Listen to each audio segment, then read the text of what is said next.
hoje vai ser um corridão, tá?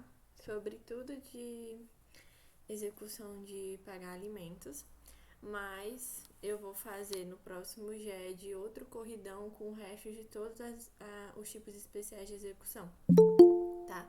Que é a execução fiscal e a contrafazenda pública.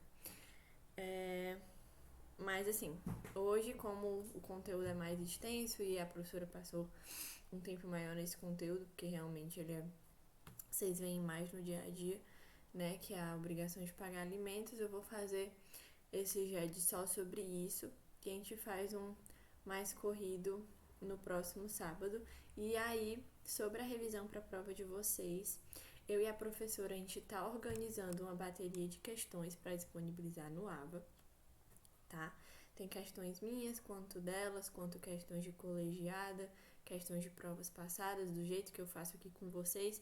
Então, dependendo de vocês gostarem dessa revisão, a gente faz uma revisão mais conteudista no próximo GED, ao invés de fazer uma revisão só com questões, já que vocês vão ter muitas questões já para resolver, tá bom?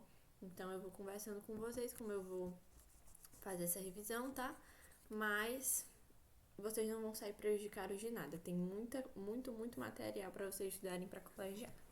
Beleza? Vamos lá. Execução de obrigações de pagar alimentos, que é o que a gente vai conversar hoje, tá? Para o direito, alimento não significa somente o que assegura a vida. A obrigação alimentar tem um fim princípio, atender às necessidades de uma pessoa que não pode prover a sua própria subsistência. Então, a primeira coisa que a gente precisa entender quando a gente fala de prestar alimentos não é necessariamente dar comida para outra pessoa.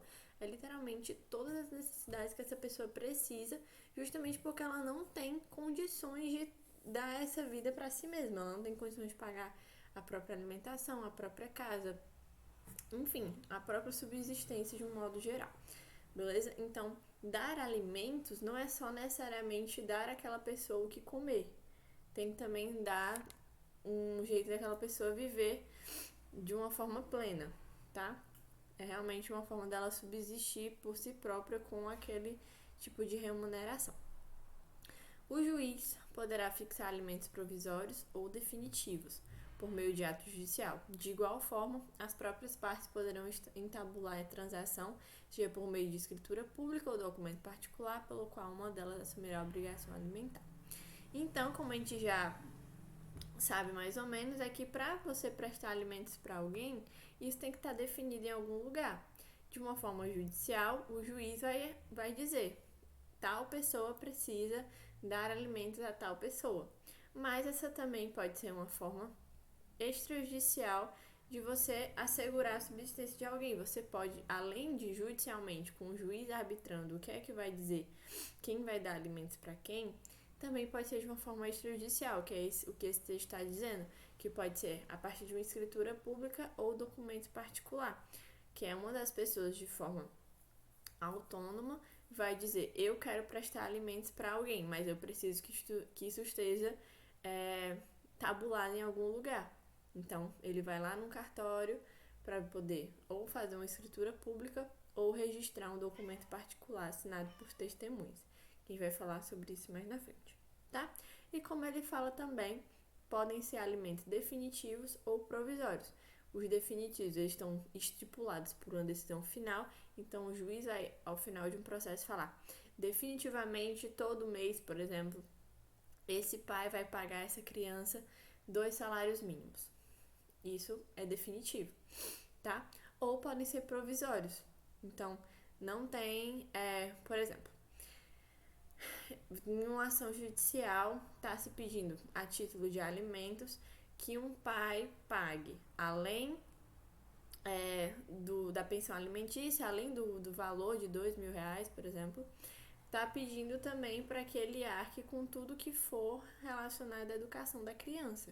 Pagar a farda, pagar colégio, pagar passeio, etc. Então, tudo que for relacionado à educação seria esse pai que pagaria.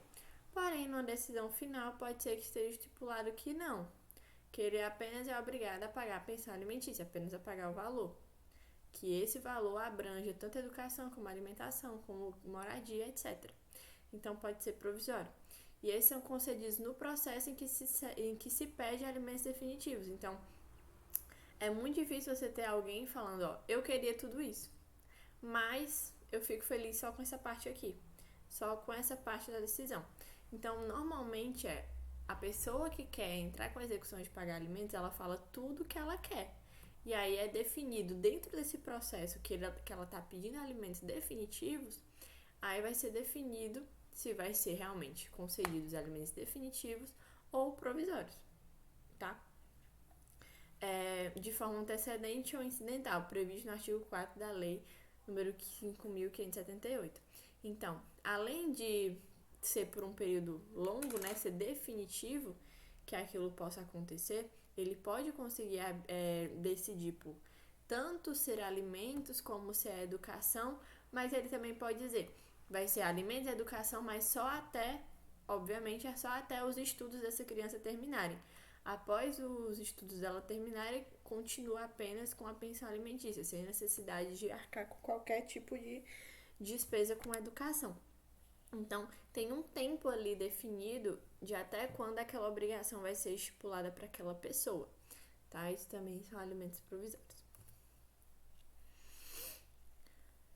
O que é que o Código Civil ajuda a gente quando a gente está falando de prestar alimentos? Os alimentos, eles poderão ser legítimos, voluntários ou indenizatórios. Não necessariamente só existe um tipo de prestação de alimentos, que é a que a gente mais conhece, né? Que é a prestação de alimentos para criança. Existem outros tipos de prestação de alimentos, que é o Código Civil que vai dizer pra gente. Primeiramente, o que são alimentos legítimos? É o que está descrito no artigo 1694 do Código Civil, que diz que podem os parentes, os cônjuges ou companheiros pedir uns aos outros os alimentos de que necessitem para viver de forma compatível com a sua condição social, inclusive para atender às necessidades de sua educação. É o que a gente mais conhece, né? Que é quando aquelas pessoas da mesma família estão falando que não têm condições de arcar sozinhos com a subsistência de uma criança, por exemplo, ou de um idoso, e aí, a partir de uma ação judicial, pede-se para que outra pessoa da família arque com certas partes da vida dessa pessoa, tá? Esses são os alimentos legítimos, são os mais comuns. Mas eles também podem ser voluntários, que é o quê? É o que está no artigo 1920. O legado de alimentos abrange o sustento, a cura, o vestuário e a casa, enquanto o legatário viver, além da educação se ele for menor.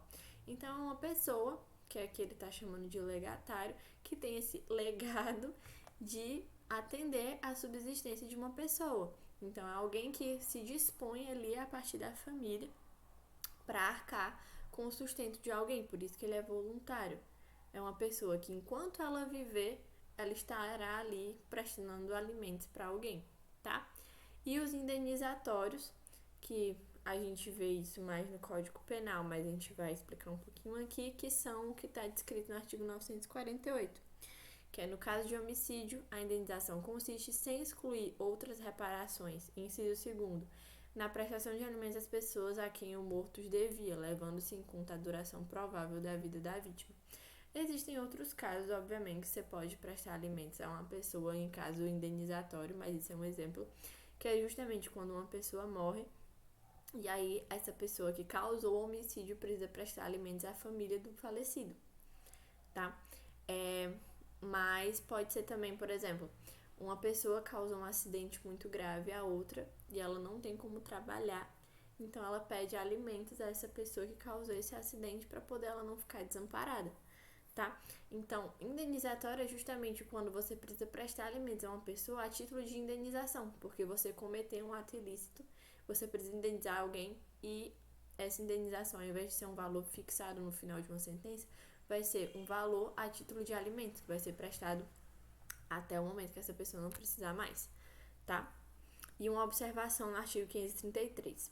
Quando a indenização por ato ilícito incluir prestação de alimentos, caberá ao executado, a requerimento do exequente, constituir capital cuja renda assegure o pagamento do valor mensal da pensão. Então, quando tiver esse momento que precise prestar alimentos por causa de um ato ilícito, por causa de uma indenização, cabe ao executado, ou seja, a pessoa que está pagando, a requerimento do exequente. Quem é o exequente? Quem está pedindo alimentos, Então, cabe à pessoa que está pagando, se a pessoa que está querendo pedir, constituir capital cuja renda assegure o pagamento do valor mensal da pensão. O que é esse capital? É como se fosse uma penhora para garantir que essa pessoa vai ter dinheiro para pagar a pensão. Então, esse capital ele pode ser imóvel, pode ser bem, pode ser crédito. Então, ele precisa construir um capital que dê certeza a esse exequente que ele tem o valor para se cumprir em caso de inadimplemento de algum mês. Algum mês ele não conseguiu pagar, ou então por um período muito grande de tempo ele não conseguiu pagar, ele precisa construir um capital ali para provar para aquele exequente que ele tem dinheiro para pagar. Então, vai ser meio que garantido ao exequente que ele vai ter bens, então ele vai tomar para si, se precisar, um bem desse executado, um imóvel, um bem material, um bem imóvel. Então, vai depender do caso. Então, se por ato ilícito, que foi esse caso de indenização, e aí o exequente pedir para constituir esse capital para garantir a ele que ele precisa pagar esses alimentos, ele precisa dessa garantia, ele pode constituir esse capital, que é os mesmos bens que quando a gente está estudando penhora, quando precisa de algum bem ali para assegurar que esses alimentos não vão parar do nada, não vão parar de ser dados a essa pessoa quando ela mais precisar. Os meios de execução.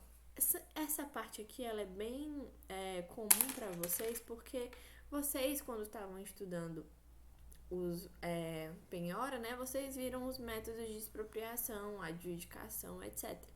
Então, vocês sabem que a partir de um inadimplemento de uma obrigação, existem outras formas de pagar aquela obrigação de alguma outra forma, né? Gente, calma, deixa eu só garantir que tá gravando. Tá gravando. Então, assim, eu posso não ter dinheiro para pagar naquele momento, mas aí eu vou precisar garantir de alguma outra forma, beleza? Mas vamos lá, o mais comum, né, que é a expropriação. Aqui a gente já voltou pro CPC, tá? A gente não dá mais no Código Civil. Artigo 528 do CPC vai falar: no cumprimento de sentença que condene ao pagamento de prestação alimentícia ou de decisão interlocutória que fixe alimentos, o juiz, a requerimento do exequente, mandará intimar o executado pessoalmente para que, em 3 dias, pague o débito. Prove que o feito justifica a impossibilidade de efetuar. Então, a primeira coisa é a que a gente mais conhece quando a gente está estudando um processo de execução, que é, a partir de uma decisão, vai ter que ter, ou a partir de uma manifestação do juiz, vai ter que ter o pagamento do executado em 3 dias. Se ele não pagar em 3 dias, ele vai ser intimado ou para pagar, ou para provar que pagou, ou para justificar o porquê que não pagou. É isso que tá falando. Mas necessariamente a gente vai prestar atenção no parágrafo 8º e 9º, que diz o quê? O exequente pode optar por promover o cumprimento da sentença ou decisão desde logo, nos termos do disposto nesse livro, título 2, capítulo 3, caso que não será admissível a prisão do executado. E recai na penhora em dinheiro a concessão de efeito suspensivo à impugnação não obsta a que o exequente levante mensalmente a importância da prestação. O que é que tá falando aqui? Beleza, ele vai ser intimado para pagar em 3 dias, ok. Mas aí, se ele optar por fazer isso voluntariamente, se nesses 3 dias ele falar, ok, vou pagar, obviamente não tem por que falar de prisão dele, porque a gente já sabe que se houver o inadimplemento do devedor, pode haver a prisão civil, que a gente vai falar disso mais pra frente. Mas a importância aqui é que se ele pagar voluntariamente esse débito, não tem por que a gente falar de prisão civil, até porque ele tá adimplindo com a obrigação dele. Porém, tem a coisa de que, se recair em penhora, ou seja, se ele não pagar e a gente precisar penhorar os bens desse executado, se ele pedir efeito suspensivo dessa penhora, não quer dizer que ele precise parar de prestar alimentos. Então, ó, o que está falando aqui. A concessão de efeito suspensivo à impugnação não obsta a que o exequente levante mensalmente a importância da prestação. Então, não é porque ele está pedindo efeito suspensivo de uma penhora que acabou ali também pediu efeito suspensivo no pagamento mensal dos alimentos. Não tem nada a ver. Se pedir o efeito suspensivo no momento da impugnação, vai poder dar uma congelada na penhora, porém, todos os meses ele ainda é obrigado a pagar alimentos. Uma coisa não tem nada a ver com a outra. tá bom? E o parágrafo 9º. Além das opções previstas no 516, o exequente pode promover o cumprimento da sentença ou decisão que condena ao pagamento de prestação alimentícia no juízo de seu domicílio.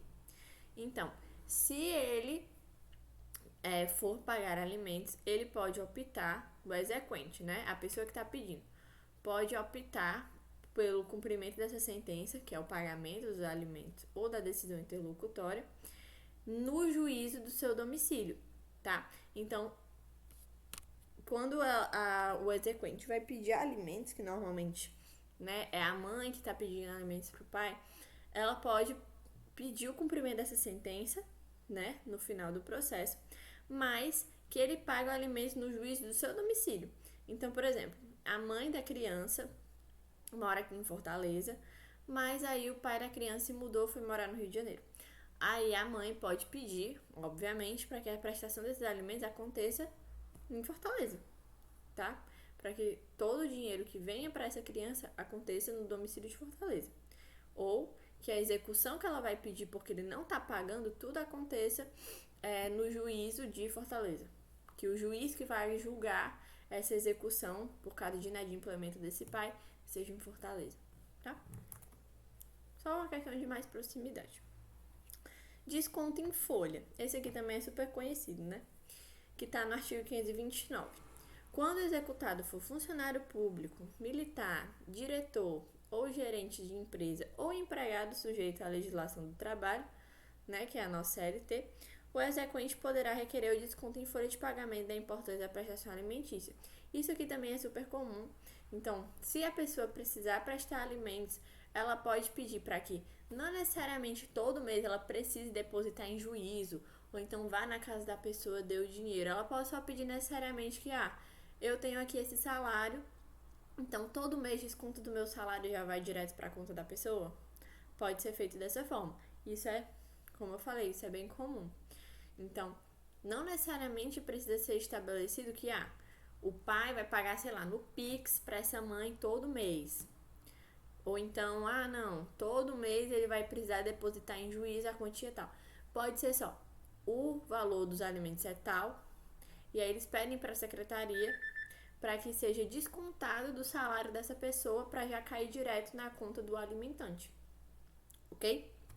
Parágrafo 1º. Ao proferir a decisão, o juiz oficiará a autoridade, a empresa ou ao empregador, determinando, sob pena de crime de desobediência, o desconto a partir da primeira remuneração posterior do executado a contar do protocolo do ofício. Então, se sair uma sentença falando que essa pessoa precisa prestar alimentos, vai ser oficiado ao local de trabalho dessa pessoa, que aquele salário, uma parte dele vai para um alimentante, tá? E a partir desse ofício, assim que cair o salário dessa pessoa novamente, nesse salário que já está sendo ciente que precisa prestar alimentos, desse salário já é retirado o valor para o alimentante, tá? Então, assim que sair o ofício, o salário seguinte já tem que ter aquele desconto para ser dado ao alimentante. E aí, ao alimentado, né? Gente, desculpa, é o alimentado. Enfim, parágrafo 3º. Sem prejuízo do pagamento dos alimentos vincentes, o débito objeto de execução pode ser descontado dos rendimentos ou rendas do executado, de forma parcelada, nos termos do caput desse artigo, contando que, somada a parcela devida, não ultrapasse 50% dos seus ganhos líquidos. Então, assim, o débito que ele vai pagar, né, que é de alimentos, ele pode ser descontado da folha, é isso que ele está falando novamente, mas de forma parcelada, tá? Então, ele pode pedir para que seja parcelado, ou seja, que todo mês, assim, um parcelado, seja dado a essa pessoa, ao alimentado, o que ele vai sair desse salário. Então, pode ser que todo mês ele tenha uma parte do seu salário retirada, ou então pode ser que de uma vez só tire do salário dele. Então, ele pode pedir para que seja parcelado.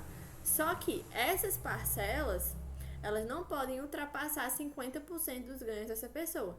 Então, se essa pessoa ganha R$100 por mês, tô exagerando, tá?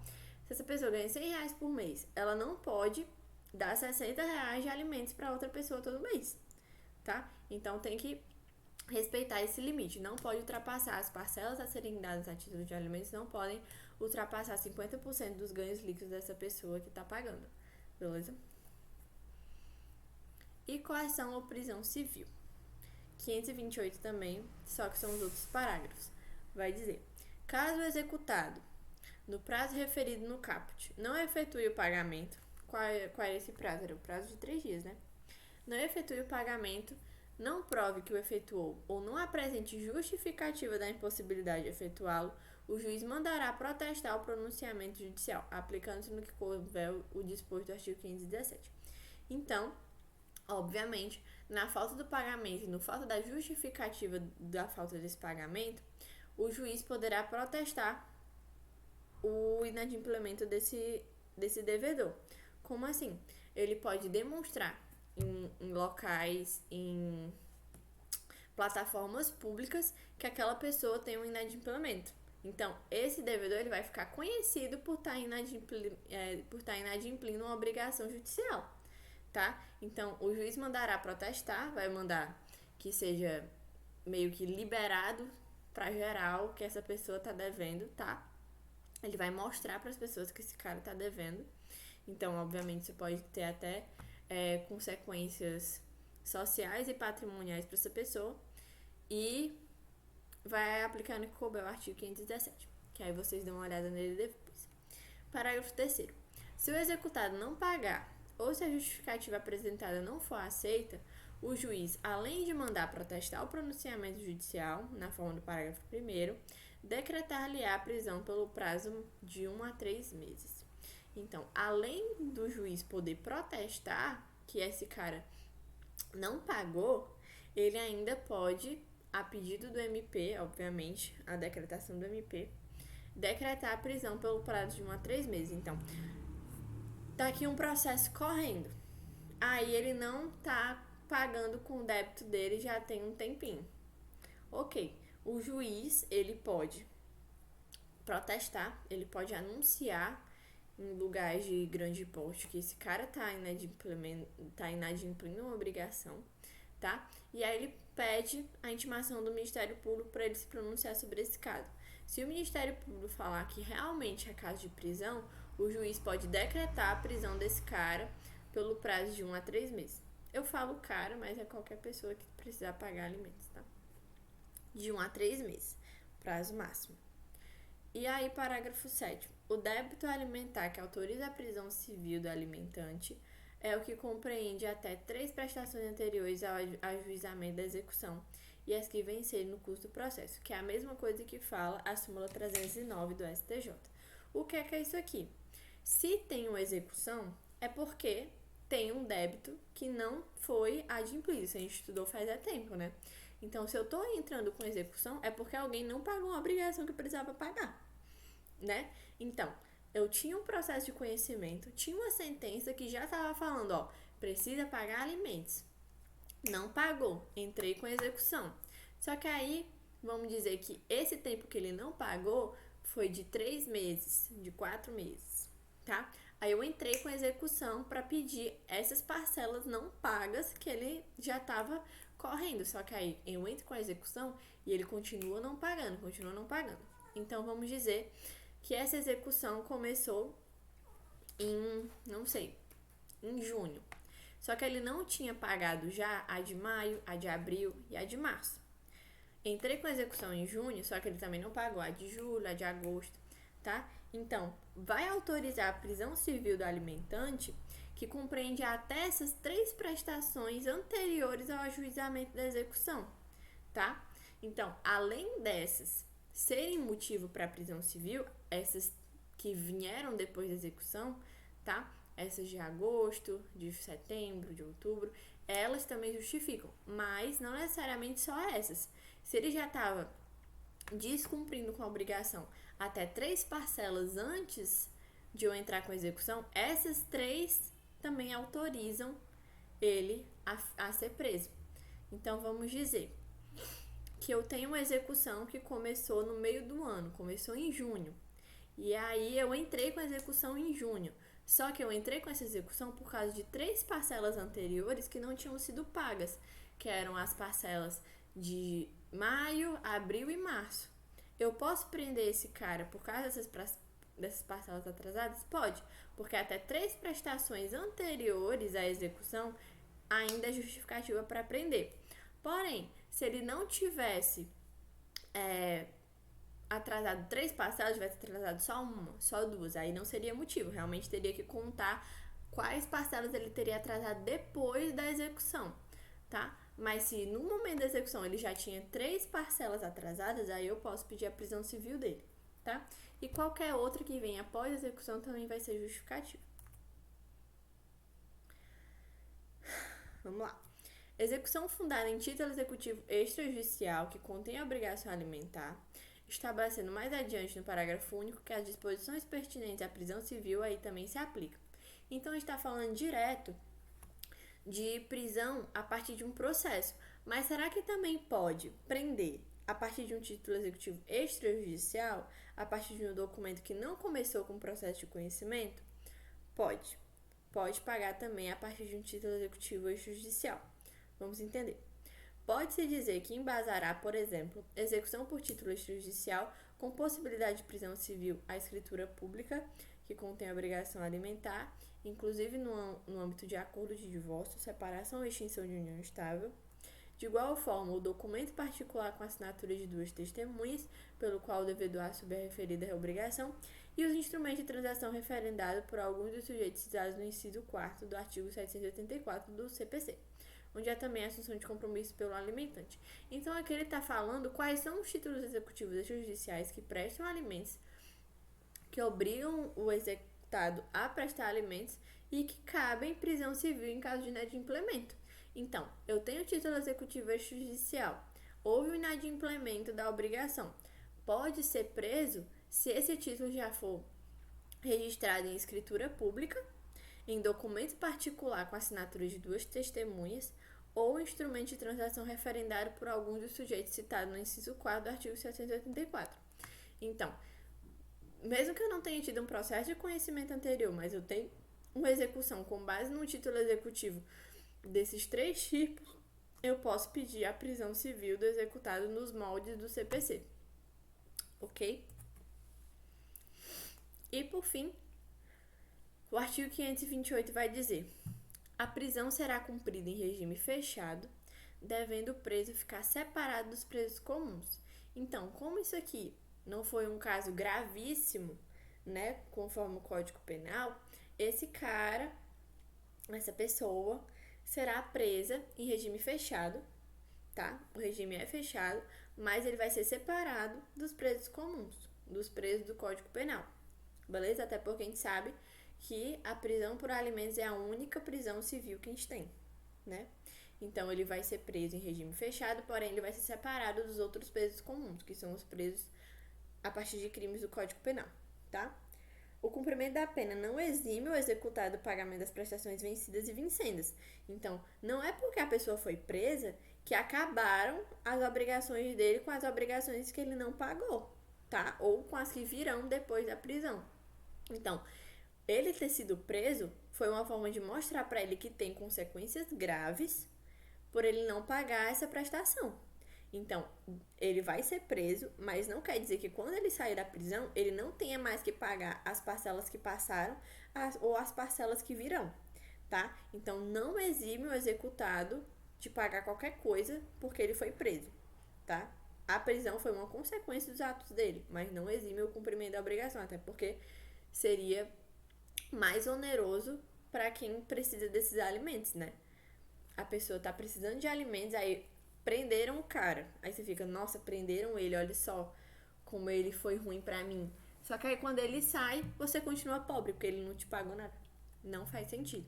Então, se ele for preso, ele ainda é obrigado a pagar as parcelas. Paga a prestação alimentícia, o juiz suspenderá o cumprimento da ordem de prisão. Então, ele tá preso. Mas aí, durante o período de prisão dele, ele pagou o que ele estava devendo, tá? Então, se ele pagou o que ele estava devendo, o juiz suspende a prisão e libera a pessoa, tá bom? Observação. Liberado o devedor por já ter esgotado o prazo de prisão, não poderá ser novamente preso pelo inadimplemento das mesmas prestações vencidas. vindo a operar-se o vencimento de novas prestações, será cabível nova prisão. Então, vamos dizer que essa pessoa, ela foi presa por causa que ela não pagou parcelas de fevereiro, março e abril. Beleza, foi presa. Aí passou o período de prisão, foi solta, beleza. Mas aí ele ainda não pagou as parcelas de fevereiro, março e abril. Ainda tá lá, não foi pago. Ele pode ser preso novamente por causa dessas parcelas? Não.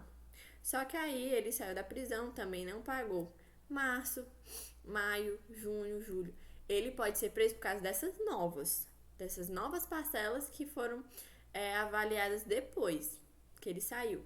Não mais por aquelas parcelas que foram motivo da prisão primeira. Então, aquele que não pagou obrigações e foi preso, não pode ser preso novamente por aquelas parcelas que ele não pagou. Ele vai poder ser preso novamente por causa de parcelas futuras que ele não pague se não pagar, tá? Então, até por causa do princípio do bis in idem, né? Então, se ele foi preso por causa de 3 parcelas que não foram pagas mesmo depois dele ter sido solto, ele só vai poder ser preso de novo se houverem novos inadimplementos. E aí, vamos explicar mais afundado numa execução com base em título judicial, ou seja, teve um processo de conhecimento antes da gente entrar nesse momento aqui, tá? Essa é com base em título judicial. No tocante ao título judicial, não há dúvida de que, provisório ou definitivo, sempre comportará execução, que a partir da adoção do processo sincrético passou a ser por meio de fase de cumprimento de sentença. Então, a gente teve um processo e aí, obviamente, a gente pode entrar com cumprimento de sentença para executar aquilo que a gente pediu no início. Até porque desde o momento que a gente entrou com esse processo de conhecimento, o que a gente queria ao final era o pagamento dessas parcelas alimentícias, né? Então, a gente entra com cumprimento de sentença a partir desse processo. Previsto no artigo 528 do CPC, ali prevê o legislador o cabimento do cumprimento de sentença, que poderá ser instaurado para exigir o pagamento da pensão alimentícia fixado por sentença propriamente dita ou mesmo por decisão interlocutória. Então, o 528, que é aquele que fala, né, que ele precisa pagar em 3 dias, fala da prisão civil, etc., tudo isso que a gente já viu, vai estar previsto lá, ele vai ser o pagamento a partir do cumprimento dessa sentença, tá? Mas aí a gente pode falar que com base em título judicial, além de ser por sentença, também pode ser decretado por decisão interlocutória, não necessariamente por uma sentença. A gente pode pedir o cumprimento dos alimentos, mesmo que não tenha saído uma sentença, tenha saído apenas uma decisão interlocutória. Então, vamos dizer que o processo de conhecimento é por divórcio. Aí saiu uma decisão interlocutória declarando, ok, declaro esse casal divorciado e declaro que o ex-marido precisa pagar alimentos para o filho. Foi uma decisão interlocutória.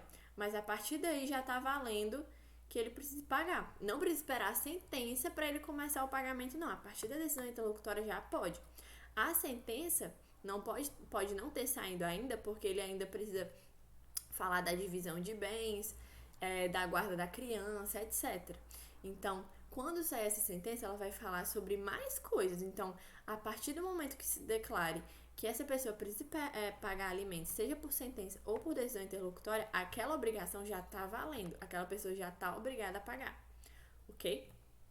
Se continuar sem pagar, artigo 331 e seguintes, penhora e expropriação dos bens sem prisão civil. Então, se ele continuar dentro desse processo com base em título judicial sem pagar, a primeira coisa que a gente vai tentar fazer é a penhora e a expropriação de bens. A gente não fala ainda de prisão civil, tá? A gente fala de prisão civil quando a gente já estiver no processo de execução, né? A partir do cumprimento de sentença, etc. Então, se tá nesse momento que ele não tá pagando, a gente tenta a penhora e a expropriação de bens até para poder garantir que essa pessoa que precisa dos alimentos vai receber algum valor. E depois a gente fala de prisão civil. Se a execução for de sentença não transitada em julgado ou de decisão interlocutória, será em autos apartados. Então, se a gente está pedindo os alimentos de uma sentença que ainda não findou, de um processo que ainda não acabou, que não transitou em julgado ou de uma decisão interlocutória em qualquer momento, a execução desses alimentos será em autos apartados. Sai uma decisão interlocutória num processo, abre autos apartados para pedir o cumprimento dessa obrigação, tá? Aí vai ser uns autos apartados só para execução. Então, é nesses autos aí que vai falar se ele pagou, se ele não pagou, se é questão de prisão civil ou se não. Ali vai ser autos apartados para falar da execução da obrigação. Aqui vai ser outra coisa, vai ser falar sobre... continuando o exemplo que eu falei, vai falar sobre divisão de bens, o guarda de criança, etc. Tá? Então, se a execução for em uma sentença que não transitou em julgado ou decisão interlocutória, vai ser em autos apartados. Os slides, Francisco, eu coloco no Drive, que tá lá no link do grupo. Mas se for melhor pra você, eu coloco no grupo sim. Você fala comigo lá, tá bom? Se a execução foi de sentença já transitada em julgado, for uma sentença definitiva, será nos autos do mesmo processo. Então, se terminou o processo de conhecimento, pediu o cumprimento de sentença, esse processo já transitou em julgado, aí pode continuar a execução nos mesmos autos do processo. Não precisa entrar em autos apartados. Ok? Observação. Artigo 532 do CPC. Verificada a conduta procrastinatória do executado, o juiz deverá, se for o caso, dar ciência ao Ministério Público dos indícios da prática do crime de abandono material. Então, se ficar verificado que o cara, ou qualquer pessoa, só quero falar de homem, desculpa, galera. Se a pessoa que deve alimentos for verificado que ela tá só enrolando para pagar, tá procrastinando para pagar esses alimentos, vai ser dado ciência ao Ministério Público, porque pode ser que essa pessoa esteja praticando o crime de abandono material, esteja abandonando essa pessoa que ele precise pagar, tá? Por motivo irrelevante, porque é só porque ele tá procrastinando, ele só tá enrolando esse processo para que ele não precise pagar. Aí vai ser intimado o Ministério Público, o Ministério Público diz se ele tá ou não praticando o crime de abandono material, tá? Agora, com base em título executivo extrajudicial, que é aquele que a gente conversou, né? Escritura pública, documento particular, etc. Também vão ser 3 dias para pagar. Mesma regra do 528, mesma regra de prisão, mesma regra de cumprimento, mesma coisa. Mas aí diz o 913.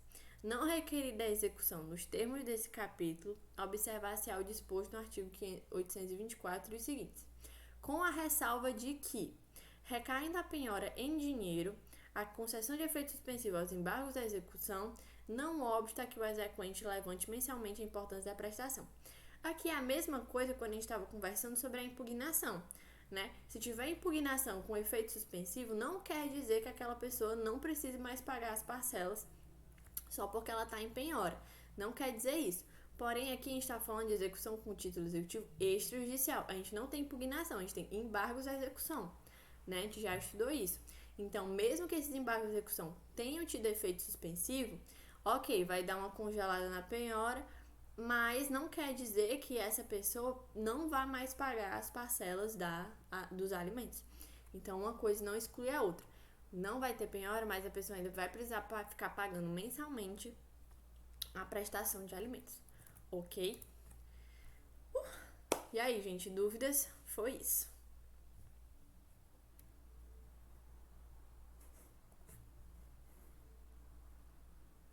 Tudo bem?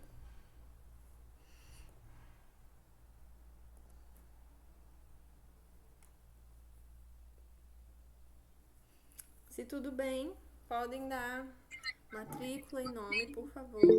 Oi, Franco. Oi, Lorena, bom dia a todos. Todas. Lorena, só esse último artigo aí que você comentou, dá para dar só para repetir? Fiquei meio uma dúvida. Tá, vou só colocar Sobre. aqui novamente. Ah, por favor. Diz aí.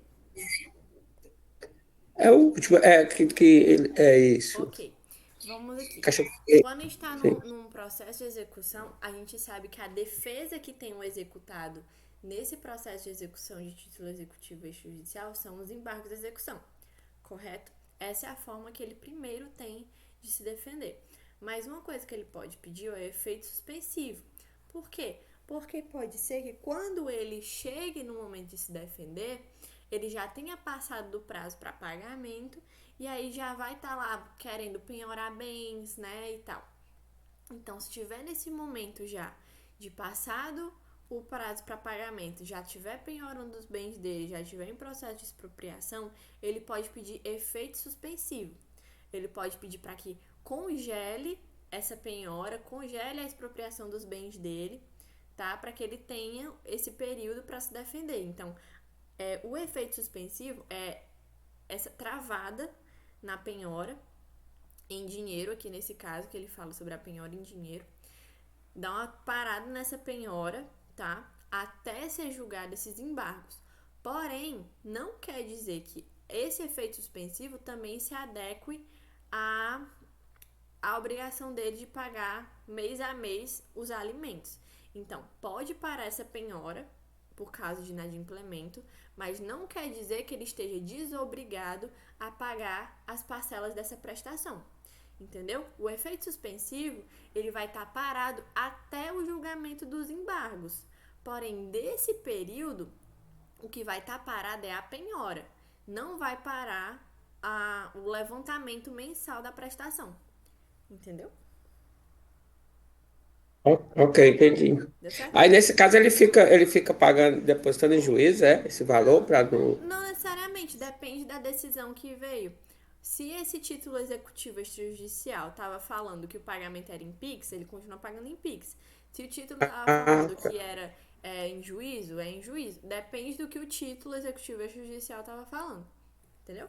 sim, sim. O efeito suspensivo é só para ele fazer a defesa dele e não ficar, né, não perder prazo, né? Porque e não ser É, piorado, que está sendo porque o piorado, né? efeito suspensivo, ó, é sobre essa penhora aqui, essa penhora em dinheiro. Ele vai dar uma congelada nessa penhora para que até o final do julgamento dos embargos o juiz fale, realmente é para penhorar? Não é para penhorar? Ele tem que pagar alimentos? Não tem que pagar alimentos? Então, até o final do julgamento desses embargos, que é a defesa que esse executado tem, até o final desse julgamento, essa penhora tá parada. Porém, esse levantamento mensal aqui não tá parado. Ele tem que continuar pagando. Entendi. Ok, obrigado.